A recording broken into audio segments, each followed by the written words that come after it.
Oke, sip. Ya, teman-teman, di sini saya akan menjelaskan gimana atau cara tahu kutut-kutut itu berkodam atau berzoni itu bagaimana dan ciri-cirinya bagaimana. Saya akan jelaskan di sini dengan detail sedetail-detailnya untuk kawan-kawan yang pemula. Untuk pertama-tama melihara perkutut itu harus ada gimana ya, ada sumber-sumber atau teman-teman perlu tahu perkutut itu rata-rata juga banyak yang berkodam atau tidaknya itu rata-rata itu banyak. Dari kodam yang baik, yang tidak baik itu banyak sekali teman-teman. Di sini akan saya jelaskan gimana ciri-ciri perkutut berkodam atau tidak, terus berkodam baik atau berkodam yang baik, terus gimana ya? Jelaskannya agak susah teman-teman. Nah, di sini ciri yang pertama pada perkutut yang berkodam itu biasanya itu bunyinya itu pada jam-jam tertentu. Semisal pada habis maghrib atau saat maghrib, pada jam 12 malam atau malam hari. Nah, bunyinya itu terus-menerus jam seperti itu teman-teman. Jam 6 ya jam 6 terus, jam 8 8 terus, jam 12 12 terus. Itu biasanya tanda-tanda kalau perkutut itu mempunyai kodam teman-teman. Nah, ciri yang kedua, untuk perkutut yang memiliki kodam itu biasanya pada saat kita tempelkan dengan perkutut lain, perkutut yang berkodam itu biasanya akan tenang. Tenang, tidak pola atau tidak bertingkah itu teman-teman. Nah, beda kalau yang berkodam yang tidak berkodam itu akan tidak tenang teman-teman. Kalau yang berkodam ditempelkan sama yang yang lain itu biasanya kututnya akan anteng teman-teman. Anteng utawa mas anteng ini Indonesia ini apa? Diam, tenang. Akan tenang teman-teman, tidak berpola gitu. Nah, untuk ciri yang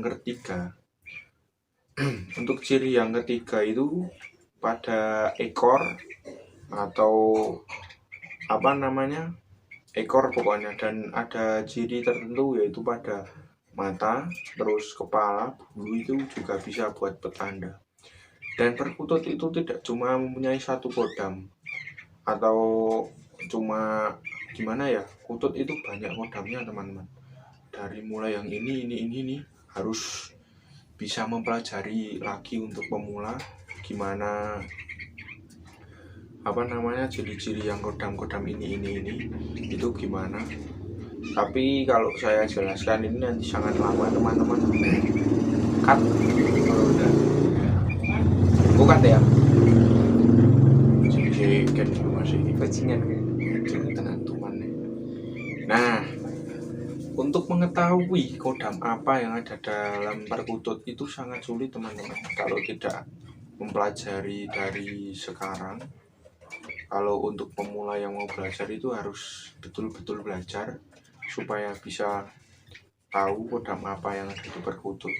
Nah, yang ketiga itu pada perkutut yang berkodam itu bisa membawakan contohnya rezeki melimpah, efek pasti buat kedamaian keluarga, supaya gimana gitu. Biasanya kalau perkutut yang ada gitunya itu bisa membawakan suasana yang sangat tenang, damai. Kemarin saya itu dapat perkutut itu Tanjung Biru. Kemarin itu saya hitung ekornya, pas dapat itu ekor 13. Terus saya hitung lagi, kok ekornya jadi 14. Dan itu yang nemu mama saya, dan mama saya malah sakit, terus kututnya saya lepaskan lagi, dan ini udah alhamdulillah udah agak sembuh teman-teman. Nah, untuk pengecekan kodam yang baik dan tidak baik itu biasanya pada saat perkutut dicekel atau di demek ini, tangkap. Nah, itu pas leher itu kamu cepet pakai leher ini, itu bisa ngerasain hawa dingin, panas, atau hangat. Nah, kalau hawa dingin itu biasanya perkutut petanda baik. Nah, kalau hangat itu juga petanda baik, tapi bisa juga petanda buruk. Tapi kalau sangat panas, nah itu bisa dilepaskan aja. Soalnya kalau pas di lehernya itu terasa sangat panas sekali, biasanya kutut itu tidak baik untuk dipelihara.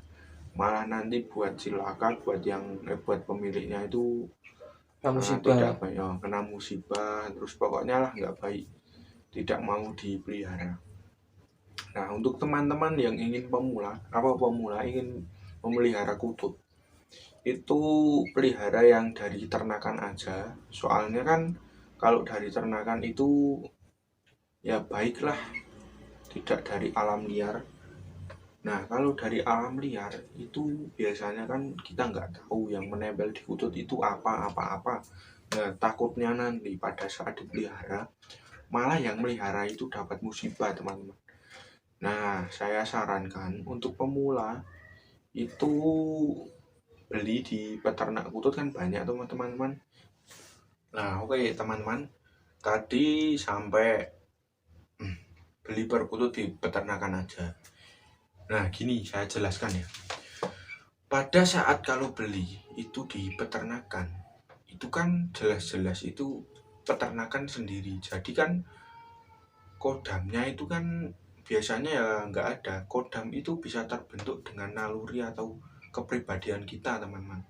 Kalau semisal kutut cocok dengan kita, kodam itu akan muncul sendiri, teman-teman. Saya nggak bohong itu. Orang banyak kok yang bicara begitu. Nah, dari sini kita belajar, teman-teman. Kalau perkutut dari alam liar, itu kan nggak tahu tidurnya perkutut itu di mana. Nah, itu kan otomatis tetap ada seperti itulah, menempel di tubuh perkutut itu. Nah, pada saat kita tangkap perkutut itu, nanti kita bawa pulang, kita masukkan kandang.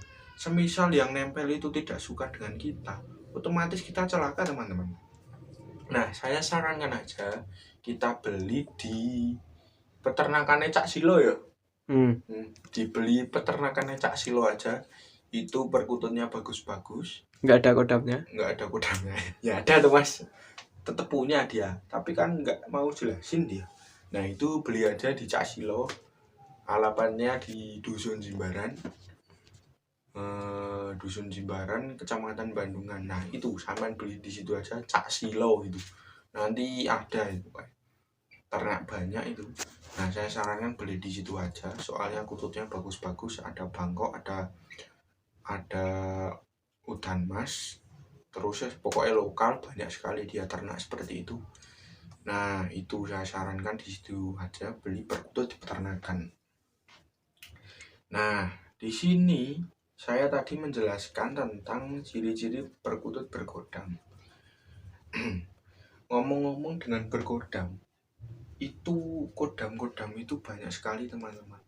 Dan ada lagi cara ngetes kutut itu berkodam atau tidak. Pada saat sampean tidur, itu kututnya ditaruh di atas, sampean tidur di bawah. Nah, nanti sampean bilang rohono wujudmu, lah sampean bilang gitu aja ke perkututnya. Nanti pada saat sampean tidur di mimpi itu akan muncul orangnya yang ada di kodam perkutut itu, teman-teman. Ini rahasia ini. Jadi kalau sampean tidak percaya, praktekin aja. Itu insya Allah pokoknya. Nah, cukup sekian video ini ya, teman-teman. Kita lanjut besok. Pokoknya dengan kita kupas tuntas selengkapnya dengan channel Kuku Keran. Dan jangan lupa subscribe, like, comment, share juga, biar kita lebih semangat membuat kontennya ya.